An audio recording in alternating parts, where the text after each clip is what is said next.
ป้องกันความสงบกลุ่มบ้านไซเมืองไซธานีนครเวียงจันทร์ซึ่งในผ่านมาสามารถยึดยาบ้าได้ถึง1 ล้านกว่าเม็ดพร้อมกับยาเสพติดชนิดต่างๆอีกจำนวนหลายหัวหน้าป้องกันความสงบกลุ่มบ้านไซเมืองไซธานีนครเวียงจันทร์ได้ให้สัมภาษณ์ว่าในปีผ่านมาสามารถยึดยาบ้าได้ถึง1 ล้านกว่าเม็ดพร้อมกับยาเสพติดชนิดต่างๆอีกจำนวนหลายนอกนี้ได้เอาใจใส่แก้ไขปรากฏการณ์หย่อโทษติดตามเป้าหมายและเก็บกำข้อมูลผู้พักเซาเพื่อคุ้มครองการเน่งติ้งของพลเมืองให้ประกันให้กลุ่มบ้านมีความสงบปลอดภัยและเป็นระเบียบเรียบร้อยปราศจากปัญหายาเสพติดและปรากฏการณ์หย่อโทษระยะ1 ปีผ่านมาปกสกลุ่มพวกเราได้เอาใจใส่ลงปฏิบัติเวียงงานหากฐานการเมืองติดพันกับเวียงงานวาระแห่งชาติคณะพักคณะบัญชาปกสกลุ่มพวกเรา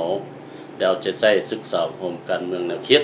ให้พนักงานแต่ละสหายให้มีแนวคิดอุ่นเอียนอุ่นเที่ยงคุณธาตุการเมืองมีความหนักแน่น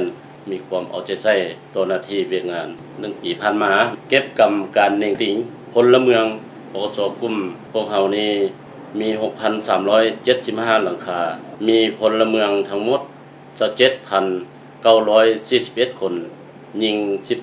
13,287 คนอายุ15 ปีขึ้นไป 19,159 คนยิง 9,718 คนมีคนเพิ่ม296 คนยิง103 คนคนลดนี่91 คนยิง50 คนระยะผ่านมาพวกเราก็ได้เอาใจใส่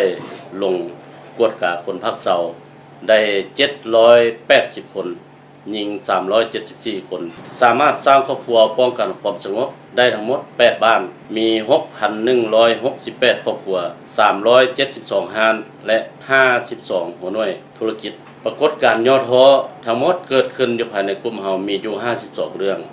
สามารถแก้ไขได้37เรื่องกักตัวผู้กระทำผิดได้57คนยิง2คนพร้อมของกลางยาบ้าจำนวน 1,660,092 เม็ดและ3ถุงใหญ่ยาไอ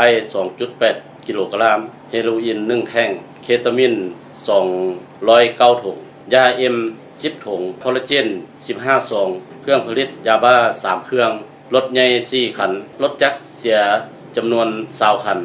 สามารถเก็บกู้คืนได้และมอบคืนเจ้าของรถจักร5คันลูกปืน M16 920 ลูกปืนสั้นก๊อก19และ5ลูกพันไดโล1อันและเล็ก36เส้นโทรศัพท์5หน่วยมอบไฟรถใหญ่2หน่วยศึกษาอบรมขั้นกลุ่มและมอบคืนให้ผู้ปกครอง6คนยิง2คน